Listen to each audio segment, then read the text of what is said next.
Je suis toujours Die Berserker ou encore Dylan Malone pour la team, toujours passionné de comics, films, séries, un petit peu de manga, animé. Dans mes 10 films, finalement, il faudrait peut-être que je mette 15, parce que j'ai pas su m'arrêter à 10. Attendez, je note ça. Mais 15 films essentiels. En quelques mots, je vais vous dire ce que j'en pense, pourquoi c'est parmi, du coup, mes 15 films selon moi à voir. Écoutez, je vais faire dans l'ordre qui sont classés. Excusez-moi, j'ai attrapé froid tout à l'heure, donc hop. Alors le premier, il est sorti dans les années 70, c'est un film musical. Il y a un certain, Danny Zuko, un film de bromance, un film d'amour où on quitte, l'enfance, que je parle l'adolescence vers l'âge adulte, où on apprend à assumer ses responsabilités, arrêter d'être un crétin. C'est le film qui m'a fait aimer, le rockabilly. Ces époques vintage rétro, 50s, 70s, oui, 50s, 60s. Je parle évidemment d'un film qui commence par G, avec une intro, bah oui, oui, oui. Grease! Grease, évidemment, dites-moi tout, de vos souvenirs avec ce film, si vous aimez ou pas, si vous l'avez vu. Moi, j'ai plus le DVD aujourd'hui, mais je l'avais poncé tellement que le film, il finissait par sauter. Donc ouais, je l'ai vu, si je l'ai vu 2-3 fois sur l'année quand j'étais petit, c'était déjà un minimum, hein. Donc voilà, je le connais par cœur, je l'ai et puis, j'ai une coupure, hein, à cause on va dire de soucis, émotionnels.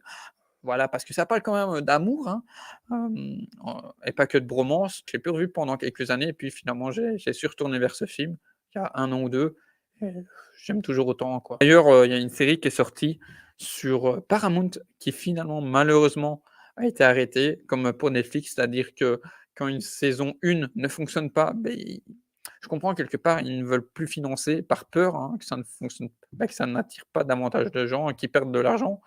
Et d'ailleurs la série malgré ça, ça s'appelle donc, Rise of the Pink Ladies. Donc certains avaient peur et je peux comprendre que ce soit juste une série féministe du coup par portée, voilà, des femmes et tout. Et en fait non, je trouve que vraiment c'est une bonne série. Ces épisodes, ils sont tous inspirés, certains plus que d'autres, certains très inspirés, forcément en mode de la comédie musicale, voire de Broadway notamment. Les acteurs sont très bons, les personnes sont crédibles, bien qu'il y en a un moment je me suis demandé parce que quand tu fais un univers, même mon prof l'a dit en formation, afin de même pour toi, créer une histoire, il faut que ton personnage ait un prénom et tu en as un qui est, en anglais du coup parce que je regarde mes trucs en anglais, bon, je vois que vous voyez les prochains films mais bon c'est pas grave. Il s'appelle Shy Guy, il l'appelait Shy Guy, donc le mec timide. En gros, oui, ça le décrit, mais voilà, c'était un peu bizarre. Du coup, j'avais un peu peur, je faisais attention à ça. Autant les mecs que les filles étaient enfin vraiment crédibles, c'était pertinent dans leur dialogue et tout. J'étais vraiment étonné, hein, parce que c'est vrai que par rapport à l'époque, on aurait pu s'attendre, du coup à revenir un peu dans petit poncif qu'il y a dans ce film où du coup les filles sont un peu, nunuches, mais vraiment je dis comme ça mais je dis vraiment comme ça, hein, parce que dans le film je trouve que Rizzo vraiment sont toutes des femmes fortes aussi, à part, évidemment le cliché de celle qui bouffe, son truc avec ses couettes là. Voilà, c'est drôle. C'est comme, l'autre Podzy, le blondinet un peu con. «Ah puceau, alors ça dure que 5 minutes?» Ah, je crois que c'est ça. Donc voilà. Mais non, mais la série vraiment, Rise of the Pink Ladies, disponible sur Paramount+, 1 saison, 6 ou 8 épisodes. Très sympa, très sympa. Maintenant, une nouvelle fois, comme je dis, c'est surtout centré sur des personnages féminins, mais je trouve crédibles, intéressants. Chacune ont leur personnalité, leurs nuances. Les T-Birds sont pas délaissés pour autant non plus, même les profs et tout, certains profs, très cool. Grease, c'est mon film, coup de cœur, voilà, vraiment ça bougera pas, top 3 facile. Si vous aimez, les comédies musicales, John Travolta, les années 50-60, faut foncer et je pense peut-être que du coup, ça vous fera découvrir peut-être une petite pépite, ou du moins vous faire aller vers, la série, donc Le Réveil, des Pink Ladies, Rise, Paramount+, Rise of the Pink Ladies. Alors, film suivant, je sais pas, je vais le découvrir en même temps que vous, hein, comment il s'est classé. Ben voilà, c'est Elvis. On en a parlé l'année passée avec Oz. Ouais, déjà dans mes 15 essentiels, Baz Luhrmann a giflé à tous les niveaux. On en a parlé pendant 2 heures avec lui et le cuistot du ciné pour vous dire. Pour moi, ça remplit toutes les cases. Toutes les cases, réalisation, musique, acting, scénario, dynamisme, film d'auteur et tout. Enfin, auteur blockbuster. Ça, on a même, prêché des pas connaisseurs du tout, hein, parce que, par exemple, pour ceux qui ne connaissent pas ou peu Melvin, qui faisait partie en tout cas, on a fait, quelques, débats sur les réservoirs pop. Lui, il connaissait pas le mec, enfin, que de nom. Et puis, quelques documentaires avant ou après, par le film, bah, voilà. Pour lui, un des meilleurs films aussi. Vraiment, enfin, pour moi, c'est ma GIF 2022, hein, je le redis, hein. C'est et puis, en plus, après, est-ce que je suis objectif? Moi, le King, une nouvelle fois, c'est vrai que je rappelle, c'est mon idole. Après, voilà, je dis mon idole avec un grand M parce que c'est celui qui m'a, bercé depuis tout petit. Maintenant, j'en ai d'autres, hein, mais ouais, je trouve vraiment, ça vraiment très grand. Ça fait plaisir aussi d'avoir un film où on n'a pas eu depuis très longtemps. J'ai pas de souvenir en tête là et pourtant j'en ai vu des films musicals, biopic musical où on a un acteur qui chante. Alors oui, il y a des moments où ils ont mixé la voix d'Elvis à la sienne, mais vraiment en termes de performance physique, il y a enfin, c'est une lettre d'amour à Elvis, quoi. Donc ça, il faut vraiment foncer, même si vous connaissez pas le King, que de nom, et que vous aimez évidemment un peu les biopics, slash, comédies musicales. Voilà. C'est très généreux et anecdote et je pense que O sera d'accord avec moi. Si vous aimez ça, allez découvrir Moulin Rouge, c'est un peu le Elvis avant l'heure. Voilà, voilà. Et puis, je pourrais vous refaire, aussi Roméo et Juliette, hein, mais surtout Elvis et puis Moulin Rouge. Alors Pulp Fiction, j'en ai déjà parlé l'année passée. C'est mon Tarantino de cœur. Après Reservoir Dogs, en l'ayant revu, évidemment pour la web série et pas loin non plus. Mais voilà, Pulp Fiction, une nouvelle fois, c'est un film que j'ai vu très tôt, vers 8-10 ans. C'est le film qui m'a fait dire: «OK, le cinéma, ça peut être ça. Ça peut me mindfuck, ça peut avoir des dialogues, voilà, enfin des dialogues, des séquences dans tous les sens, mais tout a sa cohérence, ces dialogues un peu à rallonge, mais vraiment qui te giflent en fait par l'incarnation en fait de des acteurs. Pour moi, Tarantino, c'est ça aussi que Pulp Fiction représente, c'est un Tarantino très inspiré, amoureux du cinéma. Il le reste, hein, mais surtout dans ses débuts. Voilà, voilà. En Grease, donc là, on a eu Grease, Elvis en essentiel, Pulp Fiction, Papillon, je pense que certains le connaissent pas évidemment, peut-être, qui est peu mis en avant et pourtant, moi je trouve, moi c'est son pour moi c'est son meilleur rôle quoi. Donc Henri Charrière, c'est basé sur une véritable histoire avec Dustin Hoffman. C'est un drame, hein, donc c'est un drame, Henri Charrière et il est envoyé au bagne pour un truc qu'il a pas fait, je crois qu'il est innocent, il me semble, et du coup va naître une bromance avec Dustin. Ah, le film est dur. Je l'ai vu une fois, je crois que je l'ai vu qu'une fois ou 2 et je suis pas bien. Les 2 fois que je l'ai vu, j'étais pas bien. Il y a eu un remake, un très bon acteur, enfin 2 bons acteurs et moi je saurais pas, même si physiquement il leur ressemble, je saurais pas, celui-ci est tellement fort et donc forcément, ça prend le temps d'être beaucoup plus en fixe. Ils ont leur importance et tout. En plus, beh, c'est un milieu qu'on n'a pas l'habitude de voir dans le cinéma, hein, donc le bagne, c'est, vraiment cette prison, en Louisiane, donc éloigné de tout, ils tentent des évasions et tout, enfin vraiment, ça transpire, la crasse, le soleil, la température, la chaleur. Comme vous voyez McQueen, on sue avec eux, vraiment avec eux, quoi. C'est un film vraiment humain, intimiste à regarder. Vous aimez les performances acteurs, des beaux films, drame et tout. Papillon, de 1973, si vous avez l'occasion de retomber dessus. Ah ben voilà, du coup, excellent. Très cool que tu aies puis, que tu aies pu connaître, ce film aussi. Pour moi, c'est ma masterclass de McQueen et puis voilà, ça me fait plaisir aussi de par ces 10 heures aussi de remettre en avant des films moins connus aujourd'hui, surtout pour les jeunes générations. Je vais parler des 2 direct, hein. Top Gun, j'avais peur, hein, comme, d'après, les propos de certains, oui, bah, comme pour Grease, on pourrait se dire, hein, tu vois? Si j'avais pas vu à l'époque et quelque part, c'est un film un peu dans cette vibe-là, quoi. C'est ça que je compare à Grease quelque part, c'est film de bromance, et puis, amour, Olivia Newton-John, le rockabilly, tout ça et tout et là, on a un peu ce genre d'ambiance dans les années 80 avec, la US Air Force, je crois que c'est ça, une nouvelle fois qui en plus du coup a fait péter les scores d'entrée, des gens pour des gars à devenir pilotes et tout, c'est un truc de fou. Même le deuxième je crois, je sais plus si le deuxième a fait autant. pour, l'armée, mais en tout cas, ça a été un sacré sponsor. Ouais, ça leur a fait du bien, clairement. Et toi, tu dis: «Le pain pour tous, les banlieusards qui cassent». J'avais peur en plus, enfin peur, oui, quelque part, quand à chaque fois que tu fais des suites, parce que moi, je trouve souvent que les premiers fonctionnent sont vraiment mieux que les seconds. D'ailleurs, j'ai ça pour Alien aussi, c'est-à-dire le un pour moi est vachement mieux que le deuxième. Et non, vraiment le un et 2, le 2 est certes, vachement mieux techniquement, hein. C'était prévisible, mais en termes d'histoire, les 2 sont ah, me prennent le cœur comme ça, ça des fois, par moments, j'avais la petite larmichette, hein. Surtout dans le premier, tu t'attends pas, comme tu sais, à ce qui se passe autour de Goose. Je préfère quand même ne pas spoiler pour ceux qui ne connaissent pas. Vraiment 2 très beaux films et pourtant tout ça, armé de l'air, ça me parle pas du tout. Tom Cruise, c'est pas mon acteur fétiche. Je trouve d'ailleurs que c'est pas l'acteur, de ces films-là. L'ensemble, les dialogues, simples, efficaces et ça met à l'amende, comme le disait Eddie notamment avec Anto, l'année passée quand il parlait de Top Gun Maverick, les films blockbusters, hein, d'une certaine maison d'édition, voilà, en tout cas de Disney, hein, on devrait plus dire ça aujourd'hui. Top Gun, 1, 2, Maverick, puis la BO de Berlin. Take my breath away. Bon voilà, j'ai massacré le titre, hein, mais c'était pour l'humour aussi, hein, Take my breath away. Non mais vraiment quoi. Si ça aurait pu, alors voilà, ça passe ou ça casse pour certains, hein, mais et puis c'est assumé de toute façon dans le premier où c'est assumé des films où ils veulent un peu bonhomme, mais en même temps ils délaissent pas non plus les femmes et je trouve ça assez bien aussi mené du coup, dans ces films-là, quoi. Alors The Dark Knight, j'en ai déjà parlé tout à l'heure, donc est-ce que j'ai besoin encore de remettre des trucs en avant pour dire que c'est dans mes essentiels? Ça reste mon comic book movie préféré, voilà pour tout.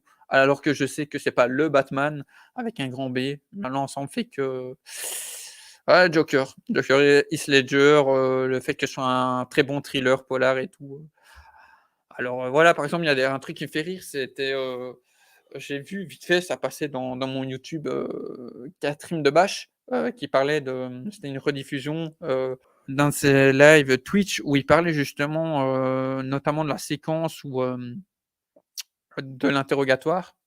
C'est ton avis, je respecte, mais moi j'aime beaucoup. J'aime beaucoup. C'est mon film Batman favori. Maintenant, voilà, je dis pas Batman, mais tu peut-être compris. C'est vrai que du coup, quand tu as l'extrait où tu dis et je comprends, en fait, lui, il se disait, par rapport à l'extrait, en fait, où tu as des flics qui sont, du coup, très terre à terre et puis tu as un mec en chauve-souris, qui est là dans la salle, qui tabasse le mec, qui interviewe et que tu personne qui enfin si, il dit tu as un mec qui dit: «Bah oui, bah je vous l'avais dit, on en fait un taré avec un taré». Ouais, je peux comprendre que ce genre de truc, pour certains, peut-être que ça passe pas ou difficilement, quoi. C'est vrai que voilà. C'est un truc que je reconnais, quoi, à vouloir aller très terre à terre. D'ailleurs, le 3 fait que c'est plus compliqué pour moi de l'apprécier aussi, quoi, le troisième. D'avoir trop poussé ce côté terre à terre. D'ailleurs, bah, comme tu disais, c'est dans celui-là où, bah, je vois pas de Gotham non plus, hein, c'est Chicago, hein, ça on va pas chipoter non plus, hein. Puis voilà, on va changer d'univers. Robin des Bois, moi j'ai connu par, celui de Errol Flynn, que je trouve assez sympathique. Voilà, il a son petit charme. Moi, ça fonctionne encore sur moi, celui de Flynn. Voilà, il y en a qui aiment pas et je peux comprendre pour liberté, historique, notamment avec Philippe de France qui n'intervient pas, hein. Je crois il existe pas à ce moment-là et ou qui intervient pas du tout. C'est un des films aussi que j'ai le plus vu, presque parfait entre le côté assumé de la légende et le côté historique et en ça, je le trouve vraiment très intéressant, fort, je le trouve vraiment puissant dans ses phrases, le truc des lions et tout. Alors voilà, peut-être pour certains, c'est trop caricatural et tout, mais moi franchement, ça me prend quoi. Ça me prend, les petites musiques de Hans Zimmer et tout, enfin c'est incroyable. Russell Crowe, aller nous rechercher Scott Grimes qui est du coup dans ses potes à lui. Même le mec Alan Dale qui est un musicien que lui connaît Crowe et qui fait bien le taf aussi le mec. C'est là que j'ai découvert, Oscar Isaac. C'est le premier grand rôle d'Oscar Isaac au cinéma. Je l'ai plus vu depuis 1 an ou 2, je crois, mais vraiment, à chaque fois que je le regarde, j'adore quoi. Comment ils ont retravaillé un peu cette légende. Robin Hood, 2011, Ridley Scott. Alors après peut-être qu'en termes de film, Scott a sûrement, heu, sûrement, beh, voilà, ces personnages, c'est ça que je dis sûrement, mais je les aime presque tout autant, fait mieux quand je veux dire, du côté historique. Après il a pas fait que du historique, hein, vous savez, mais avec, Kingdom of Heaven, que j'aime beaucoup, je l'ai vu tard et j'aime beaucoup, vraiment très intéressant, qui là, pour le coup, est basé sur des vrais trucs, il me semble, hein. Et surtout, là par contre, là je suis sûr que c'est basé sur une histoire vraie, de Last Duel. Donc vraiment péplum, je trouve que c'est le patron, hein, c'est encore le patron aujourd'hui. Voilà, s'il y a un péplum à faire, c'est lui. D'ailleurs, le dernier qu'on aura, c'est Napoléon là. Donc bon, là, il y a un peu plus, comme Robin Hood, un mix entre des trucs, légendaires, je vais dire, et de vrais faits, et je me renseignerai sur Napoléon évidemment pour avoir plus acquis, hein, mais je reste intéressé. De Gentleman, Guy Ritchie, je l'ai revu il y a quelque temps. Moi, c'est mon Guy Ritchie, de cœur. Son Snatch 2.0, c'est son apothéose. En termes de rythme, de jeu, d'écriture, dialogue, performance acteur, Michel Dockery. J'espère, franchement, j'espère. On a Scorsese, on a vraiment la patte italo-américaine pour nous je dis fantasmer, romantiser, ouais, nous donner un certain fantasme de cette patte italo-américaine des gangsters.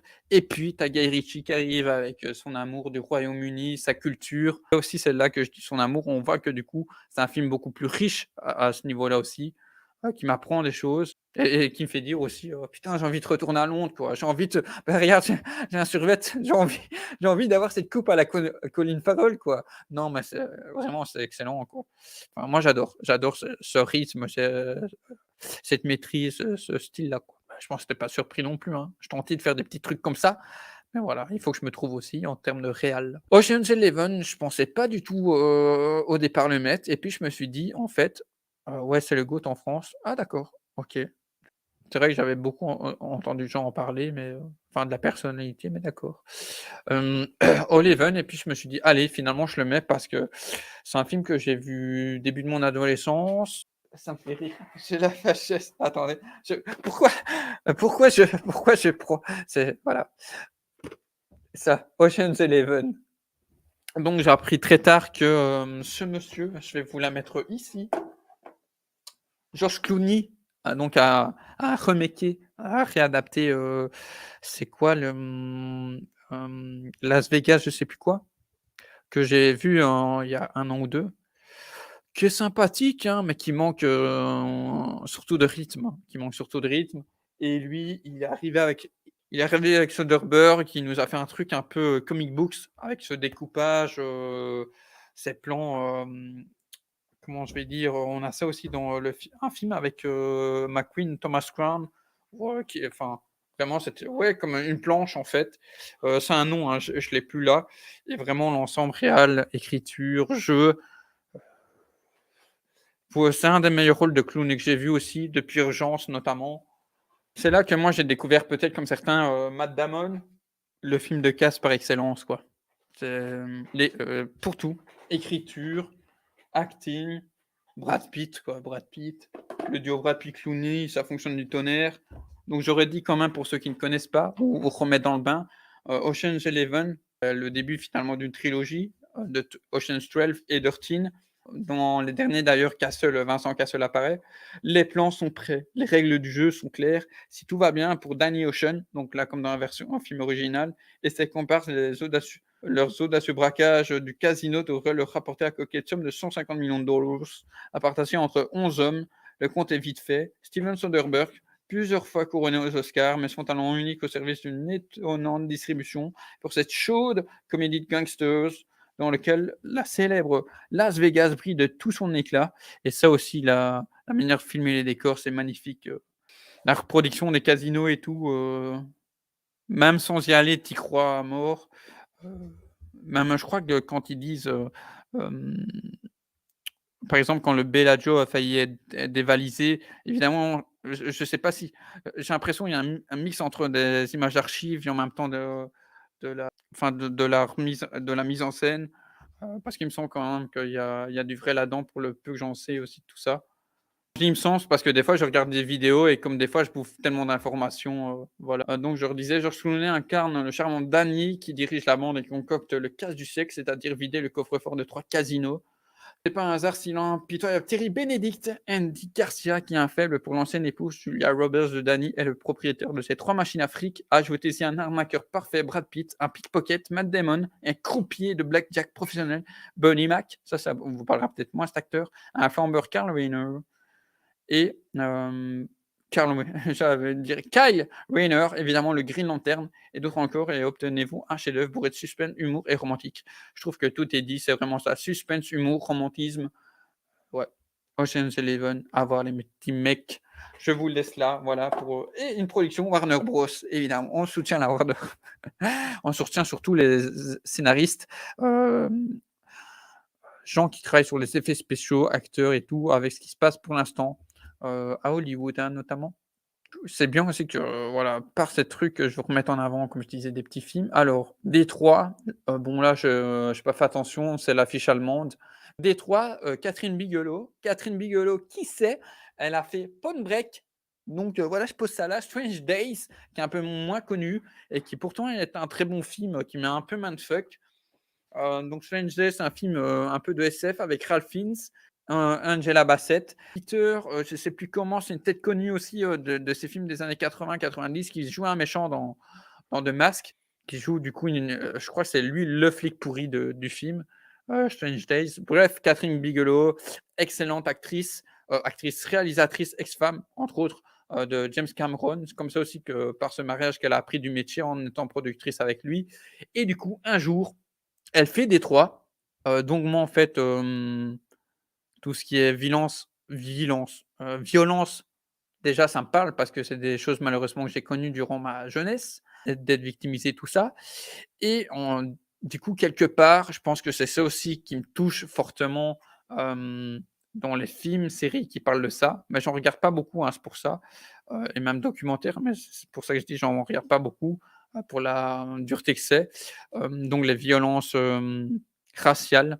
Déjà dire racial, je trouve ça péjoratif, envers les Afro-Américains et donc Détroit, ça parle de ça, c'est tiré sur des vrais faits à Détroit forcément, dans les années 80 et donc là, John Boyega, Anthony Mackie et le troisième gars dont j'ai plus le nom, donc forcément sont les 3 afros, principaux du film, ont tous, des personnages totalement différents. Celui à l'extrême droite, donc le black est un musicien.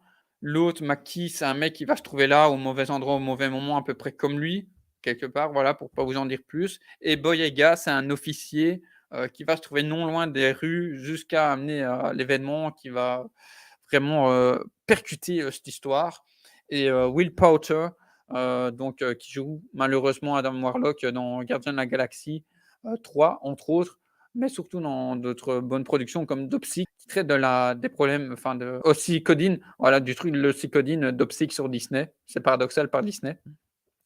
Donc dans Détroit, si, ce genre de récit vous parle et que vous ne l'avez pas vu, voilà, film choc, sur, une nouvelle vague, beh, forcément la violence raciale, c'est à regarder, mais voilà, préparez la boîte de Kleenex, et heu, des incarnations très fortes, très crédibles, une caméra au cœur de l'action, avec des images d'archives, très, très fort Détroit. C'est pour ça que je le vois peu. Voilà, il fallait que je le remette, Goodfellas, ça a changé ma vision du cinéma. Ma vision forcément, moi, maintenant qui traite un peu pour l'instant j'essaie de m'en écarter, mais quand on est parlé d'univers de gangsters dans ma web série, Martin Scorsese, Maestro, résumé et aussi loin que je m'en souvienne, j'ai toujours rêvé d'être gangster. Voilà comment on pourrait résumer ce film. Le, la tournure, de comment ce petit Irlandais, le personnage de Ray bascule de ce petit, voisin, du coup irlandais de ce perso italo-américain, à vraiment devenir, la pire des crapules en fait et arriver à cette fin mindfuck où quand on lui coupe tout pour devenir un mec normal, il a tellement changé que du coup ça a développé chez lui une névrose quoi. Ça a développé un manque, donc c'est vraiment très fort. Joe Pesci, le gars derrière, j'ai plus le nom, mais vraiment très fort. Robert De Niro aussi. Goodfellas, Les Affranchis, Martin Scorsese, un must à avoir dans sa dans sa DVD tech. Forcément, Scorsese, Taxi Driver. Pour vous dire à quel point Scorsese me fascine, donc là, au Taxi Driver, vous voyez les techniques de tournage utilisées par le réalisateur de Taxi Driver et autres chefs-d'œuvre pour porter sur grand écran des histoires et des personnages à impact émotionnel puissants et spectaculaires. Si vous voulez débuter dans le monde de réalisation, Évidemment, il faut pas mal d'acquis, en tout cas bien se préparer à tout ça, hein. J'ai plein de bouquins si vous voulez conseiller quelques-uns et ça, du coup, ça en est un. Si vous aimez notamment forcément Scorsese. Si on parle, cinéma, Taxi Driver, forcément il y a un passage sur Taxi Driver. Voilà. Là, donc c'est un auteur, qui a pris selon lui, enfin les passages pour lui les plus intéressants à traiter, pour parler de la technique de Scorsese. Parce qu'en fait Scorsese, il a remarqué que à chaque film, il va tenter, des nouveaux trucs quoi, en fait et chaque film va peut-être s'appuyer beaucoup sur ces nouvelles techniques. Là donc Taxi Driver, il appelle ça le monument du changement. Là, on nous développe, je vais pas vous dire tous les trucs, ça serait trop long pour vous. En gros, à partir du moment où il va rentrer ici, donc ça va être du léger spoil, hein, pour ceux qui ont pas vu, les mouvements de caméra vont, forcément appuyer, la solitude, la névrose du personnage. Voilà, par rapport à celle qui est en face, champ contre champ. On n'y pense pas à des champs contre champs comme ça souvent, hein. Hop, voyez là, déjà le changement, il était tout seul avant. Là, on montre que du coup, elle est bien entourée, elle est du coup, voilà, elle sera aidée quelque part, on donne des petits indices sur la suite. Du coup, là, on commence à l'oppresser, on resserre le cadre avec, du coup, tout ça, enfin, les meubles, les gens. Hop, il y a le mec qui vient, on ne l'attend pas par la gauche. Hop, puis intervention de la femme. Voilà, ben voilà, tout est dit en fait. C'est ça, on dit l'art visuel, hein. Comment c'est, la première fois que je suis tombé dessus, je crois que c'était des fois, il y a comme ça, j'étais pas dans c'est pas jour, j'étais pas dans le mood et puis je l'ai revu Taxi Driver et c'est dinguerie quoi. Comment un peu d'une autre manière que Scarface, comment un mec lambda, c'est un peu le truc enfin, Joker traite une suite de choses, basculer et ne plus revenir, ne plus revenir sur le droit chemin et par cette paranoïa, ancien militaire et tout, donc très axé, sur la politique et tout. On a une réflexion même, on a un passage réflexion de Scorsese et tout dedans. Donc ouais, film très intéressant sur tous les aspects. Il fallait que je mette un western. Disons surtout que je l'ai vu très tard, donc moi des westerns, j'en ai pas vu 50 000, hein, parce que de toute façon il y en a on on a l'impression que des films de super-héros, certes on en bouffe depuis, on a une surdose quand même ces dernières années, mais du western, à côté c'est les films de super-héros, c'est la note quoi, hein et du coup, j'en ai quand même vu depuis que je suis petit. Et il était une fois dans l'Ouest, c'est Maclac, western. Maclac, en tout cas ces dernières années. Le twist, les acteurs, la mise en scène, les plans, enfin mise en scène, plan, photographie. Il y a Corbucci qui travaille avec lui d'ailleurs sur ce film-là. Corbucci qui a un autre nom du cinéma western. D'ailleurs à qui Tarantino fait hommage dans, Il était une fois à Hollywood. Ah beh, putain, je viens seulement de comprendre la oh là là, j'avais je viens je viens seulement de comprendre l'hommage, à Léon pour ça déjà aussi. Non mais vraiment c'est fou quoi, ce film est fou. Charles Bronson, Claudia Cardinale, Henry Fonda, c'est la première fois moi que je vois Henry Fonda je crois dans un film et terrifiant. Bah, d'ailleurs ça se voit ici aussi et bon oui, le bandit est truand, excellent, mais j'avoue que j'ai eu un peu de mal la dernière fois que je l'ai vu. Je dirais pas que j'enlèverais un truc, mais j'ai eu un peu de mal. Mais c'est le meilleur de la trilogie, hein, parce que tu vois évidemment que sa trilogie, ben il s'améliore sur la durée, quoi. Et là, je crois que c'est sorti bien après. Qu'est-ce que vous en avez pensé de ce film-là, si vous l'avez vu? Il était une fois dans l'Ouest. Ouais, je crois que c'est mon Sergio Leone préféré, quoi. D'ailleurs, je crois que j'ai touché un peu à tous les genres pour le moment. Donc Orange Mécanique. Moi, Kubrick, je l'ai découvert avec, j'avais 15-16 ans avec, Full Metal Jacket. Ça m'a giflé. Ça m'a tellement giflé que je suis pas retourné vers Kubrick pendant un moment et donc je l'ai redécouvert, quand j'ai commencé à vivre seul ici et Orange Mécanique, je l'ai vu il y a bien avant du coup ma web série et justement, je l'ai découvert en fait pour ma série parce que je sais pas, je sentais qu'il y avait un truc avec, le personnage campé ici, par, comment il s'appelle? Malcolm McDowell, le Joker, il y avait un truc que je pouvais faire, ah voilà! Je vais pas vous du coup, spoiler, on sait jamais pour certains, mais par contre où, dans l'acte final, tu as quand même des mecs, donc voilà, c'est un truc qui a réellement existé. On te remontre, du coup pour ceux qui ne le savent pas, que excusez-moi, tu as des mecs qui pensent que, quand quelqu'un ah! C'est dit qui a un p pas cité ce que lui a fait du coup dans le film. Quelqu'un a fait un truc horrible, vraiment, insoignable, eux ils pensent que oui, quoi. Oh là là et du coup de voir ça par la mise en scène de Kubrick et tout, c'est aussi un truc comme, d'une autre façon que Taxi Driver ou comment après lui on s'en doute, hein, parce que ça reste le personnage principal, mais comment des situations, petites situations du quotidien, voilà, lui avec sa bande, qui font des petits trucs de voyous, pacotille, où on se dirait: «Ouais, voilà, c'est des petites ils doivent être réprimandés puis basta». Comment d'un enchaînement de situations, ça peut basculer, quoi? Et ça, je trouve ça je pense c'est une thématique qui va me rester, longtemps aussi en tête, qui me faire questionner longtemps dans le monde du cinéma, quoi. D'ailleurs, ça revient avec Taxi Driver, quelque part, et avec Goodfellas, hein, donc voilà. Mais voilà, n'hésitez pas, j'aimerais avoir votre avis si vous en avez sur Kubrick, Orange Mécanique, film envoûtant. C'est vrai par contre, j'avais entendu parler beaucoup de en fait, il y a une scène de viol, voilà. Ah non, ça va, enfin, je dis ça va dans la mise en scène, ça dépend de la disponibilité, non, de la sensibilité des gens et d'après ce que moi j'avais entendu, je pensais que c'était un peu plus cru et je devais mettre Scarface. Scarface, Brian De Palma, c'est le seul Brian De Palma que j'ai vu pour l'instant.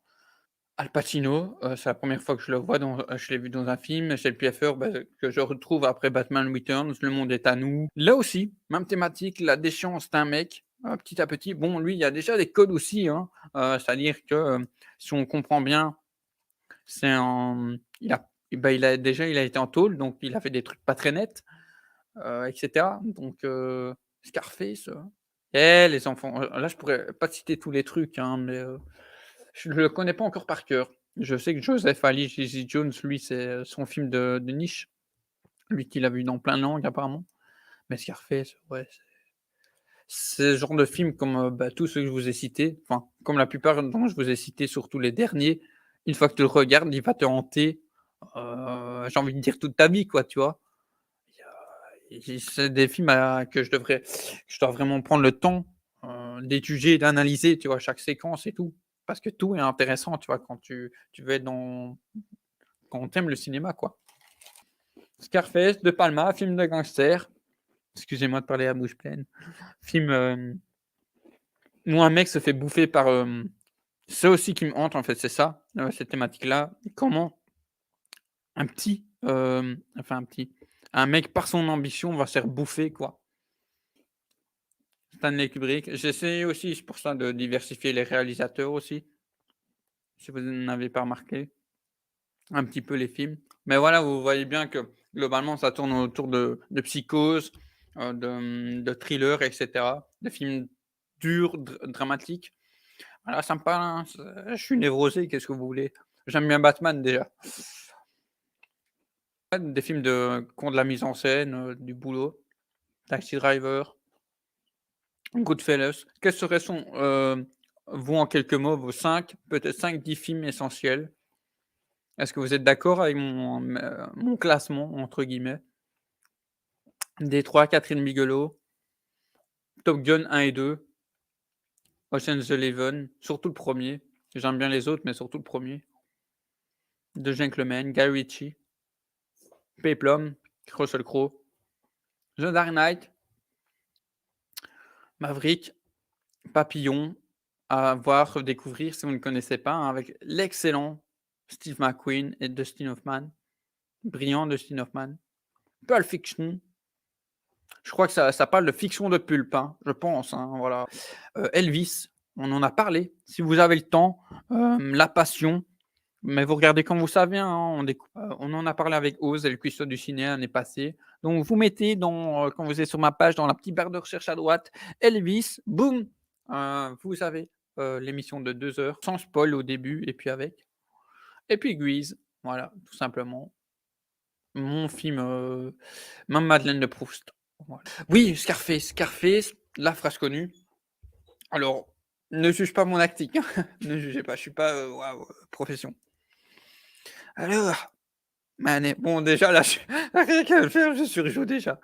Heu, Manny, tu vois les yeux, ça dit tout, bah, ça me tue, quoi. Non et quelque part, il a pas tort, hein. Enfin, lui, il ex par rapport à ouais, il sait déjà, mais enfin, il sait déjà et puis quand il découvre que léger spoil que sa sœur a traîné avec qui vous saviez, oh là là! La musique et tout. Bah, on sentait, c'est ça que je trouve vraiment, c'est il est parfait en termes de rythme, voilà, c'est une leçon. Mais bref, ça c'était l'instant cinéma, mes 15 films essentiels. Voilà, voilà.